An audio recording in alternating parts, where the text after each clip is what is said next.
Hi hello welcome to Z news. నేను మీ సత్య. దేశంలోని యూనివర్సిటీలో ఎస్కే యూనివర్సిటీకి ఒక ప్రత్యేకత ఉంది. ఎంతో చారిత్రకమైనటువంటి యూనివర్సిటీ. దేశంలో ఉన్నటువంటి యూనివర్సిటీలలో విద్యారంగంలో ఒక ప్రముఖ స్థానాన్ని సంపాదించుకుంది. ఇందుకు సంబంధించి SK university VC incharge VC Anitha madam మనతో ఉన్నారు. మేడంని మరికొన్ని విషయాలు మనం అడిగి తెలుసుకుందాం. నమస్తే మేడం. నమస్తే మేడం, ఎస్కే యూనివర్సిటీ అంటే మన తెలుగు రాష్ట్రాల్లో ఒక ప్రముఖమైనటువంటి స్థానం ఉంది. ఇక్కడ ఉన్నటువంటి కోర్సులు కూడా ఇవన్నీ కూడా చాలా ఎంప్లాయ్మెంట్కి సంబంధించి, ఉపాధికి సంబంధించి ఎక్కువ కోర్సులు ఇక్కడ ఉన్నాయి. ఎలా ఇంకా బెటర్మెంట్ ఏమైనా కోర్సులు తీసుకున్నారు?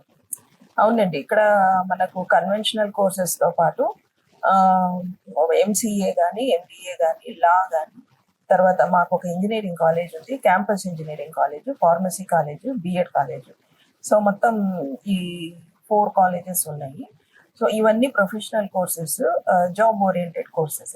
అవి కాకుండా కన్వెన్షనల్ కోర్సెస్ లో కూడా మా students always number 1 in all group exams లో. వీళ్ళు చాలా గ్రూప్ ఎగ్జామ్స్ లో ఉత్తీర్ణులు అవుతారు. అదే కాకుండా టీచర్స్ కానీ, కానిస్టేబుల్స్ కానీ, బ్యాంకింగ్ కానీ, వీటన్నిటిలోని మా students all over the state ఉన్నారు. సో ఆ విధంగా చాలా మాకు ఎంప్లాయ్మెంట్ జనరేటింగ్ కోర్సెస్ అయితే ఉన్నాయి. ఇంకోటి మేడం, యూనివర్సిటీ వీసీగా మీది అనంతపురం జిల్లా, సొంత జిల్లాకు వీసీగా మీరు నియమితులు అవ్వడం మీరు ఎలా అనిపిస్తుంది? మీ నేపథ్యం కూడా చెప్పండి. చాలా సంతోషంగా అనిపిస్తుందండి. నేను ఇక్కడే పుట్టి పెరిగాను. అనంతపురం జిల్లా, పామిడి మా ఊరు.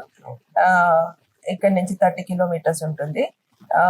అయితే నేను ఎడ్యుకేషన్ పామిడిలో చదివాను, స్కూలింగ్. కాలేజ్కి పద్మావతి మహిళా కాలేజ్లో చదివాను, తిరుపతిలో. తర్వాత ఎంబీఏ కూడా మళ్ళీ ఇక్కడికే వచ్చి మా డిపార్ట్మెంట్లోనే ఎంబీఏ చేశాను.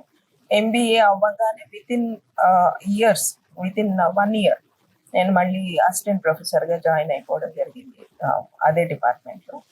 అప్పటి నుంచి 35 years నాకు ఈ టీచింగ్ ఎక్స్పీరియన్స్ ఉంటుంది, ద సేమ్ డిపార్ట్మెంట్. ఇప్పుడు ఈ ఇన్ఛార్జ్ వీసీగా అపాయింట్ కావడం చాలా సంతోషకరమైన విషయం. నేను ఈ 35 years లో ఇక్కడ చేసిన సర్వీస్ అంతా ఒక ఎత్తు అయితే, ఈ 1 year, more than 1 year vice ఛాన్సలర్గా చాలా సాటిస్ఫాక్షన్ ఇచ్చిన పీరియడ్. ఎందుకంటే 35 yearsగా నాకు ఒక ఐడెంటిటీ ఇచ్చింది యూనివర్సిటీ, ఒక బేస్ ఇచ్చింది, ఒక రెస్పెక్ట్ ఇచ్చింది నాకు. అలాంటి యూనివర్సిటీకి సర్వీస్ చేయగలగడం అది చాలా గొప్ప ఆపర్చునిటీగా భావించి తీసుకోవడం జరిగింది. చాలా సాటిస్ఫాక్టరీగా ఈ 1 year చేయగలిగాను కాబట్టి ఇది చాలా సంతోషకరమైన విషయంగా భావిస్తున్నాను. ఓకే, యూనివర్సిటీకి సంబంధించి ప్రభుత్వం, ఇప్పుడున్న ప్రభుత్వం యూనివర్సిటీ మీద ప్రత్యేకమైన ఫోకస్ పెట్టి ఇంకా అభివృద్ధి ఏమైనా నిధులు కేటాయిస్తుందా? మీరు ఆ నిధులు తీసుకురావడంలో మీ వంతు పాత్ర మీరు ఎలా ప్రభుత్వంతో టై అవుతున్నారు? ఎడ్యుకేషన్ మినిస్టర్ కానీ, ఎడ్యుకేషన్ డిపార్ట్మెంట్ తో కానీ మీరు ఎలా సాగుతున్నారు? ఎడ్యుకేషన్ వైజ్ అంటే ఎస్పెషల్లీ హైయర్ ఎడ్యుకేషన్ లో చాలా dynamic changes are taking place ఈ రీసెంట్ పాస్ట్ లో.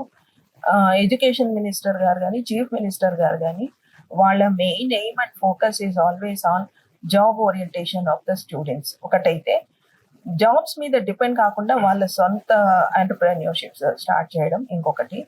ఈ దిశగా ప్రతి క్షణము, ప్రతి అవరు, ప్రతిరోజు ఆలోచించడం జరుగుతూ ఉంది. సో మాకు ఎవ్రీడే అసైన్మెంట్స్ ఉంటున్నాయి, ఎవ్రీడే ఎక్సర్సైజెస్ జరుగుతున్నాయి. యాప్సీతో అయితేనేమి, మన హైయర్ ఎడ్యుకేషన్ డిపార్ట్మెంట్ అయితే కానీ, it is drastically changing period. ఇంకా వస్తున్నాయి కూడా ముందుకు. For example quantum technologies introduce చేశారు ఇప్పుడు. ఈ దిశగా ప్రాజెక్ట్స్ కి అప్లై చేయమని మాకు చాలా విపరీతమైన ఎంకరేజ్మెంట్ వచ్చింది higher education department, state government of Andhra Pradesh. And also యాప్షీ వాళ్ళు మాకు కంటిన్యూస్ గా మానిటరింగ్ చేసి, చాలా ప్యాట్రనైజింగ్ ఇచ్చి, ఎంకరేజ్ చేసి, మేము మా యూనివర్సిటీ నుంచి ఒక 2 proposals for 1 crore పెట్టడం జరిగింది డిఎస్టీకి. అయితే కంపల్సరీ ప్రాజెక్ట్స్ అప్లై చేసినవి వచ్చేలాగానే ఉన్నాయి. ఈ విధంగా advanced technology especially state government చాలా ఇన్సిస్ట్ చేస్తున్నారు to adapt in the conventional universities, so that students technological యూనివర్సిటీస్కే కాకుండా మన దగ్గర కూడా అట్రాక్ట్ అయ్యి కోర్సెస్ అడాప్ట్ చేసుకొని బెనిఫిట్ అవ్వాలని చాలా పట్టుదలతో ఉన్నారు ఎడ్యుకేషన్ మినిస్టర్ గాని మా డిపార్ట్మెంట్. ముఖ్యమంత్రి గారు ఇదే విషయం రాష్ట్ర ప్రభుత్వం సపోర్ట్ ఇలా ఉంటే ఇదే విషయంలో యూజీసీ నిధులు యూజీసీ ఫండ్స్ రావడంలో ఇబ్బందులు మీరు తీసుకొచ్చారా ఏమైనా సమస్యలు? యూజీసీ నుంచి కొంచెం పెండింగ్ ప్రాజెక్ట్స్, పెండింగ్ ఫండింగ్ అవి ఉండిందండి మాకు. యూజీసీ నుంచి వస్తున్నవి ఇప్పుడు 2 సెంటర్స్ ఉన్నాయి మేజర్ గా. సోషల్ ఇంక్లూజివ్ సెంటర్ ఒకటి ఉంది, విమెన్ స్టడీ సెంటర్ ఒకటి ఉంది. మేము డైరెక్ట్ గా యూజీసీ నుంచి రిలేట్ అయినవి ఈ 2 సెంటర్స్ గురించే. వాటిలో కొన్ని పెండింగ్ ప్రపోజల్స్ ఉన్నాయి, పెండింగ్ ప్రీవియస్లీ నాట్ సబ్మిటెడ్ ఉంటే అవి కొంచెం క్లియర్ చేయడం జరిగింది. వాళ్ళకు కూడా ఫండింగ్ ఈ మధ్యనే మాకు 53 lakhs వరకు వచ్చింది ఒక సెంటర్ కి. సో ఇలాగా కంటిన్యూస్ గా మానిటరింగ్ చేసి వాళ్ళతో కూడా ఒక ఛానల్ ఎస్టాబ్లిష్ చేసుకున్నాము. కాకపోతే యూజీసీ వాళ్ళు మిగతా రీసెర్చ్ ప్రాజెక్ట్స్ కానీ అవి అంత నిధులు కేటాయించడం లేదు. అక్కడ కూడా ఒక చేంజ్ ఓవర్ జరుగుతూ ఉంది. అంటే రీసెర్చ్ మీద మీరు ఎక్కువ ఫోకస్ చేస్తున్నాను, కానీ అక్కడి నుంచి ప్రాజెక్ట్స్ కోసం అంటూ ఇప్పుడు నిధులు అంతా రావటం లేదు. కాకపోతే మేము రూసాలో ఒక 12 యూజీసీ, అది central government sponsored scheme RUSA, అందులో మిగిలిపోయిన నిధుల్లో ఇప్పుడు సెకండ్ ఫేజ్ లో 12 ప్రాజెక్ట్స్ యాక్చువల్లీ మాకు వచ్చినాయి. 12 మేజర్ రీసెర్చ్ ప్రాజెక్ట్స్ అవి క్యారీ ఆన్ చేయడం జరుగుతుంది. అంటే మీరు అనుకున్న మేర యూజీసీ నుంచి మనకు గ్రాంట్స్ రిలీజ్ అవుతున్నాయి అక్కడ. మేడం ఇంకొకటి, ఇక్కడ మనకు రెగ్యులర్ కోర్సులు కాకుండా అదనంగా మనకు టెక్నికల్ గానీ రీసెర్చ్ గానీ కొత్త కోర్సులు ఏమైనా మన యూనివర్సిటీలో తీసుకురావాలండి. యాక్చువల్ గా ఇప్పుడు మన స్టేట్ గవర్నమెంట్ కానీ హైయర్ ఎడ్యుకేషన్ డిపార్ట్మెంట్ అదే ఇన్సిస్ట్ చేస్తున్నారు. ఎందుకంటే కన్వెన్షనల్ కోర్సెస్ కి డిమాండ్ తగ్గిపోతా ఉంది.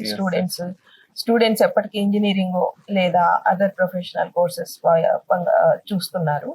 అందువల్ల ఇప్పుడు ఉన్న డిపార్ట్మెంట్స్ ని ఒక 2-3 క్లబ్ చేసి కొత్త సిస్టమ్స్ పేపర్స్ లాంటివి ఇంట్రడ్యూస్ చేసి ఆ కోర్సెస్ స్ట్రెంగ్థెన్ చేసి వాటిని మళ్ళీ రీఇంట్రడ్యూస్ చేయాలి అన్న ఒక ఆలోచన అయితే ఉంది.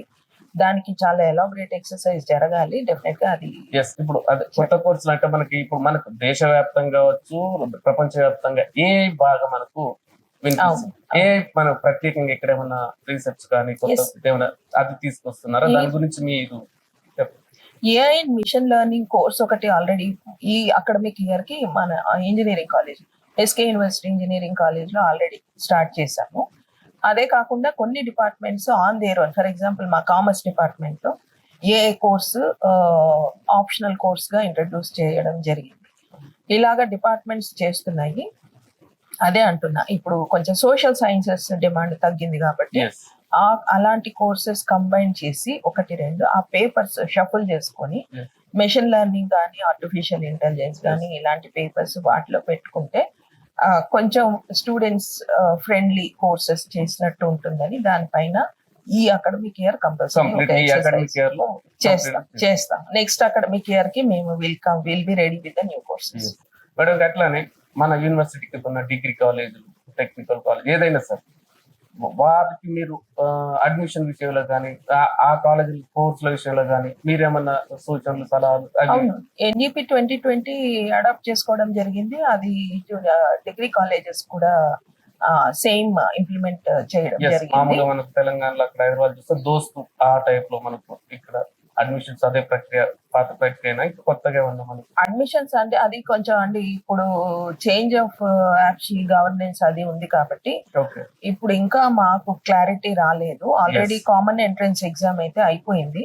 అడ్మిషన్స్ ఈసారి యూనివర్సిటీస్ కి ఇచ్చేస్తాము అంటున్నారు. అది ఒక వెరీ పాజిటివ్ సైన్ మాకు. ఎందుకంటే లోకల్ స్టూడెంట్స్ ఎక్కువ మాకు యూనివర్సిటీలో అడ్మిషన్స్ జరిగితే ప్రిఫర్ చేస్తారు కాబట్టి దాని వల్ల కొంచెం స్టూడెంట్స్ ఇంటేక్ కూడా పెరుగుతుంది అని ఆశిస్తున్నాము. అయితే అఫీషియల్ గా ఇంకా మాకు కన్ఫర్మేషన్ రాలేదు, కానీ యూనివర్సిటీస్ లో జరగవచ్చు ఈ అకాడమిక్ ఇయర్ నుంచి. ఇక మన యూనివర్సిటీ విషయానికి వస్తే మేడం, ఇక్కడ పనిచేస్తున్నటువంటి మీ దృష్టికి కూడా వచ్చుంటాయి కాంట్రాక్ట్ ఉద్యోగులు కానీ, అవుట్ సోర్సింగ్ ఉద్యోగులు కానీ, అంటే రెగ్యులర్ చేయాలి అంటే మాకు తగిన ఫలితం మా శ్రమకి తగ్గట్టు లేదు, మాకు రెగ్యులరైజ్ చేయాలనేది మీ దృష్టికి తీసుకొస్తారు, వాళ్ళ తరఫున మీరు ప్రభుత్వానికి చేస్తారు. ప్రభుత్వ విధానం కూడా ఎలా ఉంది వారి విషయంలో? మాకు అవుట్ సోర్సింగ్ లేరండి, అవుట్ సోర్సింగ్ లేదు. కాంట్రాక్ట్.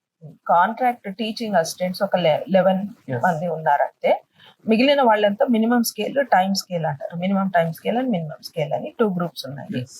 వీళ్ళల్లో 300 వరకు ఉన్నారు. వీళ్ళు 94 నుంచి సర్వీసెస్ అందిస్తున్నారు యూనివర్సిటీకి. వీళ్ళ గురించి డెఫినెట్ గా ఒక డెసిషన్ తీసుకోవాల్సి ఉంది. వాళ్ళు అడుగుతున్నారు వాళ్ళను రెగ్యులర్ చేయాలని. అది కొంచెం గవర్నమెంట్ ఇంకా ఇప్పుడు 1 ఇయర్ అయింది కదా, మేము ఇప్పుడు ప్రస్తుతానికి ఏం చేసామంటే వాళ్ళ తరఫున సాలరీస్ కి ఏమాత్రం డిస్టర్బెన్స్ లేకుండా ఈ ఇయర్స్ కి వాళ్లకు తగినంత బడ్జెట్ అలొకేషన్ చేయించుకోగలిగాం స్టేట్ గవర్నమెంట్ నుంచి. అదొక సంతోషకరమైన విషయం, ఎందుకంటే అదర్ యూనివర్సిటీస్ కి అంత ఫండింగ్ రాలేదని విన్నాను. సో వాళ్ళకి దాని వరకు అయితే ప్రాబ్లం లేదు. ఫర్దర్ ఇంకా గవర్నమెంట్ కి లెటర్స్ పుటప్ చేయడం జరిగింది with all positive remarks from the side of university. ఇంకా అది అక్కడ ఉంది కాబట్టి యాప్షి వాళ్ళు పాజిటివ్ రిమార్క్స్ ఏదైనా ఇస్తే అప్పుడు గవర్నమెంట్ లో ప్రొసీడ్ అవ్వడానికి వీలు. Madam, university before Anitha madam, after Anitha madam, అంటే ఇక్కడ ఎలా మీరు చేంజెస్, అంటే ఇక్కడ కొత్త భవనాలు, కొత్త బిల్డింగ్స్, అన్ని విషయాలలో? లేదండి, నేను కొత్త భవనాలు, బిల్డింగ్స్ అలాంటివి టేకప్ చేయలేదు. ఎందుకంటే ఇన్ఛార్జ్ పొజిషన్ లో ఉన్నాను కాబట్టి అంత ఫండింగ్, ఫైనాన్స్ ఇన్క్లూడ్ అయిన విషయాలని ఎక్కువ తీసుకోవటం లేదు. కానీ whatever were pending previously, నేను రాకముందు ఏవైతే పెండింగ్ ఉన్నాయో అవన్నీ కంప్లీట్ చేసి వైండ్ ఆఫ్ చేసి యూనివర్సిటీ అప్ టు డేట్ గా very ready for the future గా తీర్చిదిద్దడం జరిగింది. అకాడమిక్ విషయాలు ఎక్కువ ఫోకస్ చేయడం జరిగింది. Engineering college 2 courses additional introduce చేశారు, digital courses, AI and machine learning. తర్వాత ఎక్స్ట్రా సెక్షన్స్ కూడా ఇంట్రడ్యూస్ చేయడం జరిగింది. సో ఇక్కడ మన యూనివర్సిటీ ప్రొఫెషనల్ కోర్సెస్ లో కూడా బాగా అడ్మిషన్స్ అయినాయి సార్. ఎంబీఏ, ఎంసీఏ బాగా అడ్మిషన్స్ అయినాయి. ఎన్ఈపి 2020 సిలబస్ ని నేను వచ్చిన వెంటనే ఆ అకాడమిక్ ఇయర్ కి యూనివర్సిటీలో అడాప్ట్ చేసుకోవడం జరిగింది. సక్సెస్ఫుల్ గా మేము ఈ 1 ఇయర్ ఎన్ఈపిలో నడిపించాము. ఇది స్టేట్ లో ఫస్ట్ యూనివర్సిటీ, మా యూనివర్సిటీ అడాప్ట్ చేసుకుంది ఎన్ఈపి 2020. అది నేను వచ్చిన తర్వాతనే జరిగింది. అదే కాకుండా మేము credit courses, online credit courses ఉంటాయి ఎన్ఈపిలో. ఆ కోర్సెస్ కూడా మా అటల్ ఇంక్యుబేషన్ సెంటర్ మాకున్నది, వాళ్ళు ఈ కోర్సెస్ ప్రిపేర్ చేసి స్టూడెంట్స్ కోసం రన్ చేస్తున్నారు. మా స్టూడెంట్స్ ఈజీగా వాటిని అడాప్ట్ చేసుకొని క్యారీ ఆన్ చేసి క్రెడిట్స్ సంపాదించుకుంటున్నారు. అదొక అచీవ్మెంట్. అంటే ఇదొక మ్యూచువల్ బెనిఫిట్, వాళ్లకు ఫైనాన్సెస్, మాకు ఈజీగా కోర్స్ రావటం జరుగుతుంది.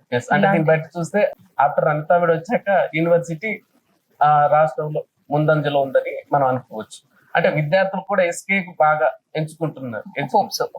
అంటే మీరు ఆ వాతావరణాన్ని కల్పించారు. అదే నా ప్రయత్నం. అది కూడా అందరూ కోరుకుంటున్నారు. మేడం, ఇంకొకటి, ఆ యూనివర్సిటీ మీరు వచ్చాక కూడా ఆఫ్టర్ మేడం, బిఫోర్ మేడం ఎందుకనంటే ఇక్కడ ర్యాగింగ్ కూడా 2-3 ఇన్సిడెంట్లు కూడా మనకు బయటకు వచ్చాయి. ర్యాగింగ్ మీద మీరు ఖచ్చితంగా ఏ కఠిన నిర్ణయాలు తీసుకోవచ్చు ప్రభుత్వ సపోర్ట్ తోటి? ఇంకా పూర్తిగా అసలు క్యాంపస్ నుంచి బయటకు వెళ్ళగొట్టారు. ఇంకా ఎలాంటి నిర్ణయాలు తీసుకుంటున్నారు? విద్యార్థులు కూడా మీరు ఈ విషయం ఏం చెప్తారు? ర్యాగింగ్ డెఫినెట్ గా అండి, ర్యాగింగ్ మీద అసలు మేము కాదు, UGC very strongly focusing on ragging. Every other day మాకు మెయిల్స్ వస్తున్నాయి, అప్లోడ్ చేయమని, కమిటీస్ వేయమని, తిరగమని, ఇలాంటివి. నాకు ఒక సంతోషకరమైన విషయం ఏంటంటే మా ప్రిన్సిపల్ గారు, మా వార్డెన్ గారు, నాకు ఇప్పుడు వెరీ గుడ్ టీమ్ ఉంది. They are very dynamic and very active. వాళ్ళు every other day hostel visit కూడా వెళ్ళిపోతున్నారు. మొన్న సాటర్డే నైట్ వెళ్ళారు. అట్ 9 o'clock, 9:30, 10 o'clock అట్లా ర్యాండమ్ గా నైట్ హాస్టల్స్ విజిట్ చేసి అక్కడ ఉన్న పరిస్థితులు తెలుసుకొని, ఒకవేళ ఏదన్నా ర్యాగింగ్ అలాంటిది ఏదన్నా జరిగితే వెంటనే చర్యలు తీసుకోవడానికి అన్ని యాక్షన్స్ తీసుకుంటున్నారు. అలాగే ప్రిన్సిపల్ గారు అన్ని కమిటీస్ వేయడం జరిగింది. ర్యాగింగ్, యాంటీ ర్యాగింగ్ కమిటీసే కాకుండా ఈగిల్ స్క్వాడ్స్ అని ఇప్పుడు మనకు డ్రగ్ అబ్యూస్, అందులో కూడా మన యూనివర్సిటీ డ్రగ్స్, గంజాయి ఇలాంటివి కూడా మనం రాష్ట్ర ఎక్కడ ఏ యూనివర్సిటీ చూసినా ఇది ఒక కామన్ ఒక కల్చర్ ఈ యొక్క బ్యాడ్ కల్చర్ యూనివర్సిటీలోకి విద్యా సంస్థలలోకి ప్రవేశిస్తుంది. అవును దీని మీద అవును ఖచ్చితంగా మీరు ఒక అవును. ప్లాన్ ఆఫ్ యాక్షన్ ఏముంటుంది? అవును. ఇప్పుడు ప్రస్తుతానికి ఎస్కే యూనివర్సిటీలో ఈ ప్రాబ్లం అంటే డ్రగ్ యాజ్ సచ్ Yes, అది yes, అది అంత ఎక్కువగా లేదు, కానీ yes. మనం ఫ్యూచర్ రెడీనెస్ కోసం ఆల్రెడీ స్క్వాడ్స్ వేసి ఉన్నాము. వాళ్ళు కూడా ఫ్లయింగ్ స్క్వాడ్స్ లాగా వెళ్ళి చెక్ చేస్తున్నారు డిపార్ట్మెంట్స్ అవి. ప్రతి major department we're making it a point, principal గారు, రిజిస్ట్రార్ గారు, తర్వాత ఆ department head of the department seniors కి కంప్లీట్ గా బ్రీఫ్ చేయడం జరుగుతూ ఉంది. ఎస్పెషలీ సీనియర్స్ కి ర్యాగింగ్ చేస్తే ఏంటుంటాయి పరిణామాలు అని వెంటనే పంపించేస్తాము, ఇలాంటివి చెప్పడం జరిగింది. ఎంసీఏ ఎంబీఏ అయిపోయినాయి, ఇంకా లా డిపార్ట్మెంట్, మిగిలిన డిపార్ట్మెంట్ లో ఇంకా ఫ్రెషర్స్ రాలేదు. అది ఈ ప్రాసెస్ కంటిన్యూస్ గా జరుగుతుందండి. అదే కాకుండా మేము టౌన్ నుంచి కూడా డిఎస్పీ గారిని Yes. పిలిపించి జూనియర్స్ Yes. రాగానే ఒక ప్రత్యేక పోలీస్ స్టేషన్ అలాంటి ఏమైనా ప్రపోజల్ యూనివర్సిటీ మనకు ప్రత్యేక పోలీస్ స్టేషన్ ఉంది ఉంది. Already. Oh, oh. SK university SK University. Itukalapalli university police station ఉంది. ఉంది. వాళ్ళు కూడా చాలా యాక్టివ్ గా సిఐ గారు, ఎస్ఐ గారు మేము ఎప్పుడు చెప్పినా వెంటనే వచ్చేసి యాక్ట్ చేస్తున్నారు. అంతవరకు పోకుండా మేము అవాయిడ్ చేయడానికి, ప్రివెంట్ చేయడానికి ప్రయత్నిస్తాం. ఎస్, అలాగే విషయంలో విద్యార్థులకు సంబంధించి డ్రగ్స్ అంటే వీళ్ళు గంజా ఏమైనా రాజకీయ ఒత్తుళ్ళు అలాంటి ఏమన్నా ఎదుర్కొన్నారు మీరు అట్లా అలాంటి సంగతి? లేదు. Yes. ఏ ఒత్తిళ్ళైనా ఏదైనా అండి, మనకు విదిన్ యూనివర్సిటీ అయినా అవుట్ సైడ్ యూనివర్సిటీ అయినా, నేను ఆ పిక్చర్ క్లియర్ గా ఎక్స్ప్లెయిన్ చేస్తే ఎవ్వరు దాని మీద ప్రెషర్ పెట్టరు. Yes. దాని వల్ల వచ్చే పరిణామాలు కానీ ఇల్ ఎఫెక్ట్స్ కానీ అవి నేను చెప్తే, అంటే ఎవరైనా who ever is the Yes. Administrator, Yes. వాళ్ళు ఇంకా అంతకన్నా ముందుకు వెళ్ళరు. అలా ఉంటే okay madam, you take your decision. అంటే దాని డ్రగ్స్ గంజాయి తర్వాత ఈ ర్యాగింగ్ సంబంధించి ప్రత్యేక కార్యక్రమాలు ఏం చేస్తున్నారు? ఎవరైనా సెమినార్లు మీటింగ్లు ఏర్పాటు చేయడం, Yes, తర్వాత yes. అవగాహన కల్పించడం, అవును. అలాంటి కార్యక్రమాలు ఇంకెక్కువ చేస్తున్నారు? అంటే మంత్లీ కండక్ట్ చేస్తున్నారా? ఇలా మంత్లీ అనేం కాదండి, ఈ ర్యాగింగ్ సమస్య ఇప్పుడు ఫస్ట్ 3 months ఉంటుంది ఓకే. జూనియర్స్ వచ్చినప్పుడు. Yes. అది ఇంకా వాళ్ళకి ఎంత చెప్పినా వాళ్ళ ఏజ్ వాళ్ళ దీన్ని బట్టి అంటే ఒక ఏదైనా తొందరగా అలవాటు పడడానికి ఉంటుంది. మనం ఒక సరైన మార్గనిర్దేశం చేస్తే వాళ్ళు ఇటువైపు వస్తారు. అది మెయిన్. అందుకనే కంటిన్యూస్ గా వాళ్ళకు ఫస్ట్ 3 months ఇట్లా చేస్తూనే ఉంటాము. Yes. మా ప్రిన్సిపల్ గారు, మా రిజిస్ట్రార్ గారు అప్పుడప్పుడు నేను వెళ్ళి వాళ్ళని కౌన్సిలింగ్ చేయడం జరుగుతుంది. అంతేకాకుండా డీన్స్, ఒక్కొక్క ఫ్యాకల్టీ, నేను లాస్ట్ ఇయర్ ఒక్కొక్క ఫ్యాకల్టీని ఒక దగ్గర అసెంబ్ల్ చేయించి ఈ ఎన్ఈపి గురించి లాస్ట్ ఇయర్ ఇంట్రడ్యూస్ చేసినాం కాబట్టి దాని గురించి స్టూడెంట్స్ కి ఎక్స్ప్లెయిన్ చేసి, దాంతో పాటు యాంటీ ర్యాగింగ్ మీద కూడా మాట్లాడాము. There were no untowards incidents last year. ఒక చిన్న ఇన్సిడెంట్ జరిగితే అప్పుడు 2 groups ఆఫ్ స్టూడెంట్స్ కి ఏదో క్లాష్ వచ్చింది, 2 హాస్టల్ నుంచి సస్పెండ్ చేయడం జరిగింది. Yes. దాంట్లో ఏమి మొహమాట కఠినమైన నిర్ణయాలు మీరు ఖచ్చితంగా తప్పకుండా. విద్యార్థులకు అది తప్పకుండా కఠినంగా ఉంటాయి. విమెన్స్ స్టూడెంట్స్ కోసం హాస్టల్స్ కానీ, వాళ్ళ వసతి కార్యక్రమాలు కానీ, వసతికి సంబంధించి హాస్టల్ వాళ్ళ గురించి ప్రత్యేక చర్యలు ఉన్నాయి, ప్రత్యేక. అవునండి, వాళ్ళు అది ఒకటి నేను చెప్పగలను. నేను Yes. వచ్చిన తర్వాత గర్ల్స్ హాస్టల్స్ మేనేజ్మెంట్ ఒక స్ట్రీమ్ లైన్ చేయడం జరిగింది. అంతవరకు కొంచెం సెక్యూరిటీ పరంగా కానీ డిసిప్లిన్ పరంగా కానీ కొద్దిగా అటు ఇటుగానే ఉన్నింది. నేను తీసుకున్నప్పుడు చాలా వరుసగా ఇన్సిడెంట్స్ వచ్చినాయి. నేను చార్జ్ తీసుకోగానే కంటిన్యూస్ గా హాస్టల్ విజిట్ చేసి సెక్యూరిటీ టైటన్ చేసి, తర్వాత ఒక అడిషనల్ వార్డెన్ ని స్ట్రిక్ట్ గా పెట్టి కంటిన్యూస్ గా మేమందరూ అక్కడికి పోతూ ఉండి విజిటింగ్ అవర్స్ కానీ వాళ్ళ అవుట్ గోయింగ్ అవర్స్ కానీ వాటిని రిస్ట్రిక్ట్ చేసి, బయట ఫుడ్ చాలా ఎక్కువ వచ్చేది లోపలికి. Yes, yes. దానివల్ల అమ్మాయిలు ఎక్కువ ఇల్లు అయ్యేవాళ్ళు. అంటే ఇక్కడికి మనకు స్విగ్గీ, జొమాటో లాంటి అలౌ చేస్తున్నారు యూనివర్సిటీలో. ఈ లోకల్ వాళ్ళు పెట్టేసుకున్నారు. టౌన్ నుంచి కాకపోయినా లోకల్ సర్వీసెస్ ఏవో ఉన్నట్టున్నాయి, వాళ్ళు ఎప్పటికీ సప్లై చేస్తూ ఉన్నారు. యాక్చువల్ గా వాటన్నిటితో కంపేర్ చేస్తే మా హాస్టల్ ఫుడ్ చాలా బాగుంటుందండి. గర్ల్స్ హాస్టల్లో ఎస్పెషల్లీ చాలా బాగుంటుంది ఫుడ్. కాకపోతే వాళ్ళకి మొనాటనస్ గా సేమ్ మెనూ ఉంటది కాబట్టి కొంచెం బోర్ కొట్టి. మా టీం కూడా ఒకసారి మేము మెస్ చూస్తాం మేడం, టేస్ట్ కూడా చేస్తాం. ఎందుకంటే బాగుంటుంది. మేము కూడా మా టీవీ ద్వారా కూడా అందరికి చెప్తాం. అట్లా మీరు టేస్ట్ చేసి తప్పకుండా చెప్పండి. Welcome, thank you. అలానే మేడం, ఇక్కడ యూనివర్సిటీకి సంబంధించి లైబ్రరీ చదువుకోవడానికి లైబ్రరీ కానీ అలాంటి లైబ్రరీ మాకు 12 hours ఓపెన్ Right. ఉంటుందండి. 12 అవర్స్ ఓపెన్ ఉంటుంది. ఇప్పుడు డిజిటలైజ్ చేయడానికి మాకు రూసా పిఎం ఉషా కింద ఫండింగ్ వచ్చింది. సో ఇప్పుడు వెంటనే మేము అది స్టార్ట్ చేయబోతున్నాము. సాఫ్ట్వేర్ తీసుకొని will digitalize all the literature in the library so that student systems లో కూర్చొని ఎక్కడున్నా వాళ్ళు చేసుకోగలరు. అది చేస్తున్నాం. ఎస్, ఇంకో మేడం ఇంపార్టెంట్ క్వశ్చన్. ఇక్కడ యూజీసీకి అంటే మన ఎస్కేకి సంబంధించి లా కాలేజ్ అనేది పూర్తిగా నిర్వీర్యమైనట్టు తెలుస్తుంది. అంటే ఎందుకు దానిపైన మీరు ప్రత్యేకమైన దృష్టి సాధించలేదు? లా కోర్స్ కి ఇప్పుడు ఉన్న చాలా డిమాండ్ ఉంది. అలాంటి లా కాలేజ్ ఏంటి అలా నిర్వీర్యమైనట్టు తెలుస్తుంది? నిర్వీర్యమే కాలేదండి. Correct. లా కోర్స్ కు చాలా డిమాండ్ ఉంది. డిమాండ్ ఉంది. yes. Actually, మన యూనివర్సిటీలో అనే యూనివర్సిటీలోనే Yes, మన- అది కంప్లీట్ ఫిల్ అయిపోతాయి. సీట్స్ అన్ని ఫిల్ అయిపోతాయి. అది రాంగ్ ఇన్ఫర్మేషన్. నిర్వీర్యం కాలేదు లేదు. అంటే అంత ప్రాధాన్యత కోల్పోతుంది అనేది ఒక అంటే అక్కడ ప్రాబ్లం ఏంటంటే టీచింగ్ స్టాఫ్ పొత్తిగా లేరు. yes. ఒక్క అసిస్టెంట్ ప్రొఫెసర్ మాత్రమే ఉన్నారు. ఆయననే కోఆర్డినేటర్ ఆఫ్ ద డిపార్ట్మెంట్. ఇంతకు ముందు అంతా చాలా ఎక్స్పీరియన్స్డ్ ప్రొఫెసర్స్, చాలా మంచి ప్రొఫెసర్స్ ఉండేవాళ్ళు లాలో. Yes. సో అది మేము మిస్ అవుతున్నాము. Hopefully state government promise to take up yes. Appointments కాబట్టి త్వరలో ఆ సమస్య కూడా తీర్చుకోగలమని yes. అనుకుంటున్నాము. డిమాండ్ ఉన్న నేపథ్యంలో గత వైభవాన్ని ఖచ్చితంగా వస్తుంది. అవును, మీరు రాయలసీమలో మనకు పద్మావతి మహిళా యూనివర్సిటీ తప్ప వేరే దగ్గర లేదు లేదు, లోకల్ లేదు. గవర్నమెంట్ ఇన్స్టిట్యూషన్స్ లో. సో తప్పకుండా చాలా ఉంది, డిమాండ్ ఉంది. ఇంకొక సెక్షన్ కూడా అడిగారు వాళ్ళు, అప్లై చేయడం జరిగింది. చూడాలి మరి వస్తే we can. దేశంలో చాలా యూనివర్సిటీలు మనకు డిస్టెన్స్ ఎడ్యుకేషన్ అందిస్తున్నాయి. మంచి యూనివర్సిటీ, టాప్ 10 యూనివర్సిటీ. అయితే మన SK university distance education sudden close చేయడానికి కారణం పర్మిషన్ రాలేదు. డిస్టెన్స్ ఎడ్యుకేషన్ బ్యూరో ఉంటుంది, యూజీసీ యూజీసీ గైడ్లైన్స్ ప్రకారం క్లోజ్ చేయాలి. క్లోజ్ అంటే చేయడం. మళ్ళీ దాన్ని పునరుద్ధరించడానికి మళ్ళీ ఏమైనా అవకాశం ఉందా? డిస్టెన్స్ మనం దాన్ని పునరుద్ధరించాలంటే మాకు నాక్ ఏ గ్రేడ్ రావాలి. మన ఎలిజిబిలిటీ ఇస్ నాక్ A grade apply for deaf. అది వస్తే ఇమ్మీడియట్ గా అప్లై చేసి తప్పనిసరిగా మళ్ళీ తెచ్చుకుంటాం. అంటే మళ్ళీ డిస్టెన్స్ ఎడ్యుకేషన్ ఇక్కడ అందరికి అందుబాటులోకి తీసుకుంటాం. డెఫినెట్ గా. అయితే యూనివర్సిటీ బెటర్ ఇంకా టాప్ 10 లోకి తీసుకురావడానికి మీ ప్లాన్స్, మీ ప్లాన్ ఆఫ్ యాక్షన్స్ ఏమున్నాయి? నేనున్నంత వరకు ఈ 6 months అట్ ఎ టైం తీసుకున్నాను. అలా చేస్తున్నాను. ఎందుకంటే నేను లాంగ్ టర్మ్ ప్లాన్స్ చేసుకోవడానికి నేను ఫుల్ ఛార్జ్ వైస్ ఛాన్సలర్ కాదు కాబట్టి Yes, అవును.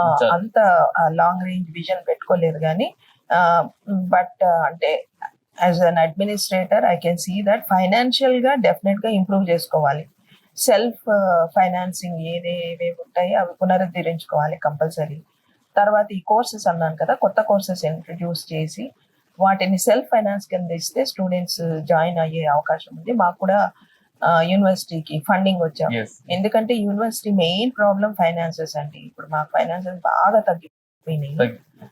అది ఎలా రికూప్ చేసుకోవాలా అన్నది అది ఒక major challenge for any vice chancellor. Registrar VC coordination ఎలా ఉంది మేడం? బాగుంది, చాలా బాగుంది. చాలా బాగుంది. అయితే ఇక్కడ మన యూనివర్సిటీలో వచ్చేసి కొందరు విద్యార్థి సంఘాలు గ్రూప్ల పేరుతోటి అక్కడిక్కడ అంటే ఈ గ్రూప్ల పేరుతో కొంచెం గొడవలు అల్లర్లు కూడా జరిగినట్టు మన దృష్టికి వచ్చింది. అది ఉంది. వాళ్ళ మీద ఇలాంటి ఏమైనా చర్యలు తీసుకున్నారు? అలాంటి ఇంకా ఫర్దర్ కాకుండా స్టూడెంట్ యూనియన్స్ వాళ్ళకు గొడవలు ఏముండవు. ఏం లేదు. అదేముండదు. మన యూనివర్సిటీలో అలాంటివి ఏముండవు. కాకపోతే ఆవేశంగా నా దగ్గరకు వచ్చేస్తారు Yes, ఏదైనా ఇష్యూ మీద. That is always there. వాళ్ళు యంగ్ అండ్ ఎనర్జెటిక్ కదా, వాళ్ళ ఇది ఉంటుంది. అయితే వాళ్ళు వచ్చినప్పుడు వాళ్ళకి ఎక్స్ప్లెయిన్ చేసి అనాలిసిస్ చేసి ఏదన్నా మనం ఏం కోర్స్ అది రీజనబుల్ అయితే, Reasonable. వాళ్ళ డిమాండ్స్ అవి రీజనబుల్ అయితే అలా చేస్తామని. అది సాధ్యం కాకపోతే వాళ్ళని కన్విన్స్. ఈ బ్యాలెన్సింగ్ ఎప్పుడు ఉంటుంది ఎప్పుడు. కదా.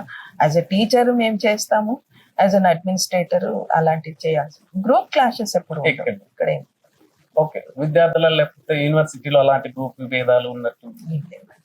ఫ్యాకల్టీ, ప్రొఫెసర్స్, విద్యార్థులలో అలాంటివి ఏమీ ఉండవు అసలు. మన యూనివర్సిటీ స్టాఫ్ మేడం, స్టాఫ్ వచ్చారు. స్టాఫ్ యూనివర్సిటీ, మీరు యూనివర్సిటీ అనే కాదండి, ఏ Yes. కంపెనీ తీసుకోండి, ఏ ఇన్స్టిట్యూట్ తీసుకోండి, అక్కడ ఎక్కడైనా గ్రూప్ పాలిటిక్స్ ఉంటాయి కదా, ఉంటాయి. తప్పనిసరిగా ఉంటాయి. ఆ డైనమిక్స్ బ్యాలెన్స్ చేసుకుంటా పోవడమే మరి అందుకే అడ్మినిస్ట్రేటర్. అన్నాను మేడం. ఆఫ్టర్ అంతా మేడం, బిఫోర్ అంతా మేడం. యూనివర్సిటీలో చాలా చేంజెస్. దానికి మీరు ఎలా అంటే ఈ ఫ్యాకల్టీలో కానీ రిజిస్టర్ గ్రూప్ అని, మేడర్ గ్రూప్ అని ఇలా అంటే వాటి మీద ఎడ్యుకేషన్ మీద, స్టూడెంట్ ఎడ్యుకేషన్ మీద ఇంపాక్ట్ ఉంటుంది కదా. అలాంటి మీ దృష్టికి వచ్చిన- స్టూడెంట్స్ ఎడ్యుకేషన్ మీద ఇంపాక్ట్ ఉండేలాంటి గ్రూపిజమ్స్ అయితే లేవు ఎస్కే యూనివర్సిటీలో. వాళ్ళ బెనిఫిట్స్ కోసమో వాళ్ళ గ్రూప్ బెనిఫిట్ కోసమో అలాంటి కొంచెం చేస్తే చేయవచ్చు. కానీ అగైన్ నేను అన్నట్టు ఇది కామన్, ఇది ఎక్కడైనా ఉంటుంది, అది కామనే. కాబట్టి దాన్ని బ్యాలెన్స్ చేసుకుంటా పోవడమే మనం చేయగలిగింది. కానీ అంత ఎక్కువగా నన్ను ప్రెజర్ చేసేంత అంత అయితే నాకు కనిపించింది. ప్రశాంతంగానే ఉన్నారు అందరికీ యూనివర్సిటీ డెవలప్మెంటే కావాలి. యూనివర్సిటీ డెవలప్ గ్రూప్ ఏదైనా ఓకే అందరికీ యూనివర్సిటీ డెవలప్మెంటే కావాలి. యాజ్ అన్ అడ్మినిస్ట్రేటర్ నేను పార్షియల్ గా కాకుండా, నేను ఎవరి బెనిఫిట్ కోసం వర్క్ చేయకుండా, నేను ఏది హైడ్ చేయకుండా ట్రాన్స్పరెంట్ గా వర్క్ చేస్తే గ్రూపిజం ఆటోమేటిక్ గా తగ్గిపోతుంది. మీ గురించి చెప్పండి. మీరు అంటే ఈ ఒక సాధారణ లెక్చరర్ నుంచి ఒక వీసీ స్థాయికి వచ్చారు. మీరు ఈ జర్నీలో ఎలా సాగింది? నేను అసిస్టెంట్ ప్రొఫెసర్ గా జాయిన్ అయింది నాకు 22 ఇయర్స్ ఉన్నప్పుడు నేను యూనివర్సిటీ అసిస్టెంట్ ప్రొఫెసర్ గా జాయిన్ అయ్యానండి. కోర్స్ కంప్లీట్ అయినా విదిన్ 9 months నేను మళ్ళీ ఫ్యాకల్టీగా వచ్చేయడం జరిగింది. నా ఫస్ట్ బ్యాచ్ ఆఫ్ స్టూడెంట్స్ నా జూనియర్సే.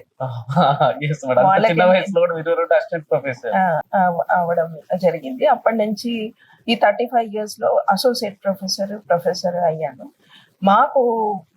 మేము యంగ్స్టర్స్ గా ఉన్నప్పుడు కానీ స్టూడెంట్స్ గా ఉన్నప్పుడు కానీ మా టీచర్స్ చాలా డిసిప్లిన్డ్ గా, చాలా స్ట్రిక్ట్ గా, చాలా ఎక్స్పోజర్ ఇచ్చారు మాకు. అంటే మీరు టీచింగ్ వైపే రావడానికి కారణాలు అంటే ఇంట్లో వాళ్ళ మన ప్రభావం, అమ్మ నాన్నల తర్వాత ఇంకెవరో ప్రభావం ఉన్నదా, లేకపోతే ఇంకెవరైనా ఇన్స్పిరేషన్ ఈ టీచింగ్ వైపు రావడానికి? యాక్చువల్ గా చెప్పాలంటే నేను ఫోర్స్ఫుల్ గానే వచ్చాను.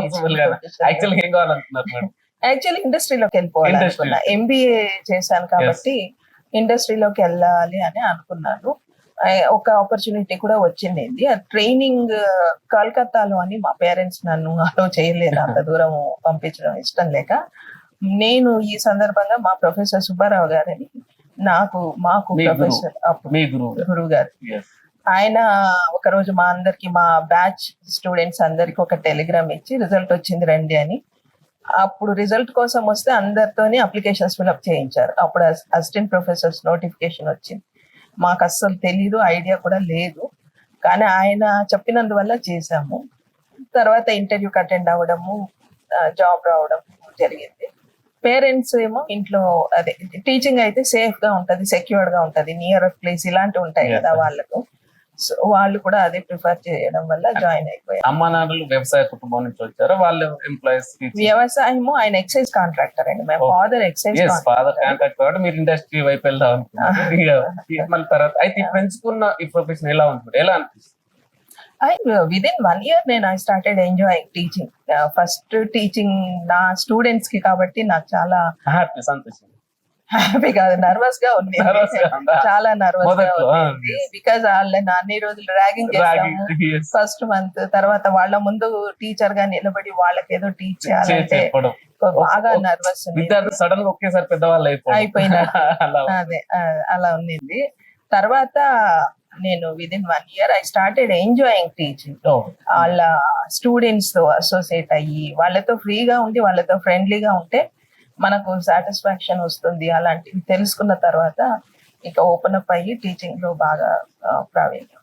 ఇంకా మీరు స్టూడెంట్స్ వీళ్ళకి సందేశం, మెసేజ్ ఏమన్నా? Students have to get serious about their career while they are in the course. వీళ్ళు చాలా మంది స్టూడెంట్స్ ఇప్పుడు ఎంజాయ్ చేసేసి టేకింగ్ ఫర్ గ్రాంటెడ్, సీట్ వచ్చింది, జాయిన్ అయినాము, కాలేజ్ పోతున్నాం, చదువుతున్నాం, పాస్, అదే ఉంది ఇంకా మైండ్ సెట్ అట్లీస్ట్ ఈ ప్లేస్ లో. When compare to cities, metropolitan cities లో అయితే పిల్లలు టీనేజ్ నుంచి సీరియస్ అయిపోతారు కెరియర్ గురించి. ఒక ఫిక్స్డ్ ఒపీనియన్ ఉంటుంది, ఒక గోల్ ఉంటుంది. మన పిల్లల దగ్గర కొంచెం అది ల్యాకింగ్ అని నాకు అనిపిస్తుంది. Even in professional courses, engineering, pharmacy, ఈ కాలేజ్ లో కూడా students they are not very serious. అంటే ఏ ఏరియాలోకి వెళ్ళాలి, ఎట్లా ముందుకు వెళ్ళాలి, ఎలా జాబ్ తీసుకోవాలి, ఇలాంటి వాటి మీద ఎక్కువ ఫోకస్ చేయడం లేదని నాకు అనిపిస్తుంది. అందుకని ఇప్పుడు కౌన్సిలింగ్, ఫ్రీక్వెంట్ గా కౌన్సిలింగ్ పెట్టిస్తున్నాను నేను. Job ready, personality development courses, counselling, job counselling ఇలాంటివి పెట్టడం వల్ల వాళ్ళకు కొంచెం సీరియస్నెస్ వచ్చే అవకాశం. అందరు స్టూడెంట్స్ ఉంటారు, బట్ స్మాల్ పర్సంటేజ్. Yes. అందరూ ఆ రకంగా ఉండాలి అన్నది నా అభిప్రాయం. మేడం ఇంకోటి, మన యూనివర్సిటీలో క్యాంపస్ సెలెక్షన్స్ జరుగుతున్నాయి, అంటే ఏ కంపెనీలు వస్తున్నాయి, అవకాశాలు అందిపుచ్చుకుంటున్నారా మన కెమిస్ట్రీ డిపార్ట్మెంట్ లో చాలా మంది స్టూడెంట్స్ ప్లేస్ Yes. అయ్యారు last year, Yes. Because paints, Berger paints and Asian paints వీళ్ళు వచ్చి అబ్జర్వ్ చేసుకున్నారు. తర్వాత బిఎడ్ స్టూడెంట్స్ ని, అదర్ స్టూడెంట్స్ ని కూడా మన Narayana institution, Chaitanya institution Yes. వాళ్ళు టీచింగ్ వాటికి దాదాపు 60 స్టూడెంట్స్ సెలెక్ట్ చేసుకోవడం జరిగింది. తర్వాత ఎంబీఏ డిపార్ట్మెంట్ లో 3 to 4 times ప్లేస్మెంట్ డ్రైవ్స్ జరిగినాయి, అండ్ వాళ్ళు కూడా చాలా వరకు ప్లేస్ అయిపోయారు ఇండస్ట్రీలో డిఫరెంట్. ఇంకా ఫైనాన్స్, బ్యాంకింగ్, తర్వాత ఫైనాన్షియల్ ఇన్స్టిట్యూషన్స్ లో కూడా జాయిన్ అయిపోవడం జరుగుతుంది. Banking sector. MBA finance course ఉందండి Yes. ఎక్స్క్లూజివ్ గా వాళ్లకు. ఈ బ్యాంకింగ్ సెక్టర్ కానీ ఫైనాన్షియల్ ఇన్స్టిట్యూషన్స్ కానీ అవి అవెన్యూస్ ఇస్తున్నాయి. అంటే మేడం మీరు ఎంబీఏ కాబట్టి మేనేజ్మెంట్ కోర్స్ అదే దానిపైన ఎక్కువ ఫోకస్ ఇస్తున్నారు, దీన్ని బ్యాలెన్స్ చేసుకుని మిగతా వాటి మీద క్యాంపస్ సెలెక్షన్స్ మీరు వాళ్ళ కంపెనీలకు మీరు మీరు చేస్తున్నటువంటి ఇన్విటేషన్ ఏంటి, వాళ్ళకి ఎలా పిలుస్తున్నారు మీరు? ఆ విషయంలో క్యాంపస్ సెలెక్షన్ సంబంధించి కార్పొరేట్ కంపెనీలతో మీరు ఏమైనా మాట్లాడుతున్నారు? మేము ఇప్పుడు ట్రై చేస్తున్నామండి, ఎంఓయూలోకి ఎంటర్ కావడానికి ట్రై చేస్తున్నాము.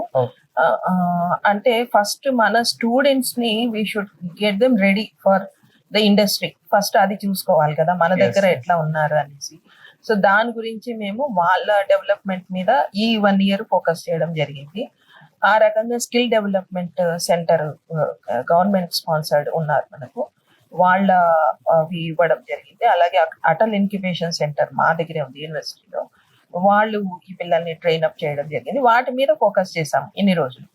ఇప్పుడు వీఆర్ లుకింగ్ అవుట్ సైడ్. ఇప్పుడు Yes. జాబ్ మార్కెట్ ఓపెన్ అవ్వగానే మాకు ఒక ప్లేస్మెంట్ ఆఫీసర్ ఉన్నారు, ఆమె ద్వారా మేము డెఫినెట్ గా వైడ్ మార్కెట్ రీచ్ అయ్యి వాళ్ళను ఇన్వైట్ చేసి ప్లేస్మెంట్స్ ఇంకా అగ్రెసివ్ గా జరిగేలాగా చూస్తాం. లాస్ట్ ఇయర్ డిఎస్సిలో కూడా మా చాలా మంది స్టూడెంట్స్ ఇక్కడ మన స్టూడెంట్స్ సెలెక్ట్ అవడం జరిగింది. వాళ్ళకి సమ్మర్ వెకేషన్ లో హాస్టల్ క్లోజ్ ఉన్నా వాళ్ళకు ఒక ప్రత్యేకమైన అకామిడేషన్ ఇచ్చి. మేడం అలా ఇప్పుడు హాస్టల్ క్లోజ్ ఉన్నారు అంటే ఇప్పుడు మనకు ఒక ప్రిపేర్ అయ్యి నాన్ బోర్డర్స్ సమస్య ఇక్కడ ఏమైనా మనకి ఎదురవుతుంది అంటే ప్రిపేర్ అవుతున్నట్టు మీరు ఏమైనా చూసి వాళ్ళ విషయంలో మీరు ఎలా స్టెప్ తీసుకున్నారు? అవునండి, లాస్ట్ సమ్మర్ కంపల్సరీగా మేము హాస్టల్స్ క్లోజ్ చేయించాము. Yes, yes. నాన్ బోర్డర్స్ ఉన్నారు, ఒక 100 to 150 వరకు నాన్ బోర్డర్స్ ఉన్నారని తెలిసింది. నాన్ బోర్డర్ సమస్యలు సృష్టిస్తున్నా మేడం, ఎలా వెళ్తుంది, ఏమైనా సమస్యలు ఎదుర్కొంటున్నారు? వాళ్ళ వల్ల వచ్చే మెయిన్ సమస్య ఏంటంటే ఫుడ్, వీళ్ళకి బిల్ ఎక్కువ పడిపోతుంది. Yes. ఉన్న రెగ్యులర్ స్టూడెంట్స్ కి ఎక్కువ బిల్ పడిపోతుంది, ఎందుకంటే వాళ్ళు బిల్ పే చేయరు. Officially they are not students, but they dine in the mess. So ఆ బిల్ అంతా వీళ్ళ మీద పడిపోతుంది, అదొక మేజర్ ఇష్యూ. తర్వాత మనకు అకామిడేషన్ కూడా తగ్గిపోతుంది కదా ఆటోమేటిక్ గా. Yes, వాళ్ళు ma'am. రూమ్స్ ఆక్యుపై చేసుకొని ఉంటారు, రెగ్యులర్ స్టూడెంట్ ఇబ్బంది పడతారు. వాళ్ళు చాలా క్రౌడెడ్ అయిపోయి రూమ్స్ Yes. లో ఒక్కొక్క రూమ్ లో 8 members 9 members ఇలా అలాంటివి జరిగాయి. మాకు గవర్నర్ దగ్గర నుంచి కూడా 2 letters వచ్చినాయి, కంపల్సరీ ఈ సమ్మర్ కి వెకేట్ చేయించాలి అని. ఆ ఇన్స్ట్రక్షన్ తీసుకొని వాళ్లకు నోటీస్ ఇచ్చి 2 times 3 times నచ్చ చెప్పి కౌన్సిలింగ్ చేసి మొత్తానికి ప్రశాంతంగా వెకేట్ చేయించగలిగారు. అంటే విద్యార్థుల నుంచి ఏంటంటే మేడం మాకు చదువుకోవడానికి ఒక ప్రాంతం, ఇచ్చాం. మాకు ఒక దీన్ని కేంద్రంగా ఎంచుకుంటున్నాం కదా, అదే కోణంలో చూడొచ్చు. కానీ కొందరు అంటున్నారు, నాన్ బోర్డర్స్ కూడా కొందరు అంటున్నారు, అంటే వాళ్ళ విషయంలో మానవతా దృష్టి ఏమన్నా మీరు ఆలోచిస్తున్నారా? అలా కాదండి, మనము we have to follow the guide lines of the state government, university కదా. ఇప్పుడు మనం ఎన్ని రోజులని అలాంటి ప్రావిజన్స్ ఇవ్వడానికి వీలవుతుంది. బోర్డర్స్ కి అయితే వాళ్ళు డిఎస్సి కి కానిస్టేబుల్ ఎగ్జామ్స్ కి ప్రిపేర్ అవుతున్నారు అన్నారు కాబట్టి హాస్టల్స్ క్లోజ్ చేసినా వాళ్ళకి ఆల్టర్నేటివ్ అరేంజ్మెంట్ చేసాం కాలేజ్ లో, చేసి వాళ్ళకి అన్ని ఫెసిలిటీస్ ఇచ్చాము. వాళ్ళు హ్యాపీగా చదువుకొని ఎగ్జామ్ తీసుకొని చాలా మంది వాటికి క్వాలిఫై కూడా అయ్యారు. సంతోషం. నాన్ బోర్డర్స్ విషయంలో మనం ఇంకేం చేయాలి, ఖచ్చితంగా గైడ్లైన్స్ వాళ్ళు బయట ఉండి they can always use the library and other facilities. మా స్టూడెంట్స్ కి మేము ఎప్పుడు ప్రిఫరెన్స్ ఇస్తాం. లైబ్రరీ ఇప్పుడు ఎవరైనా ఇక్కడ చదువుకోవచ్చు, చేయొచ్చు, ఉద్యోగం సాధించడం మీరు చెప్పారు. ఓకే మేడం, ఇదండి జెడ్పీస్ తోని ఎస్కే యూనివర్సిటీ మేడం అంతగా పంచుకునే విషయాలు. మరొక ఇస్తూ మళ్ళీ కలుసుకుందాం.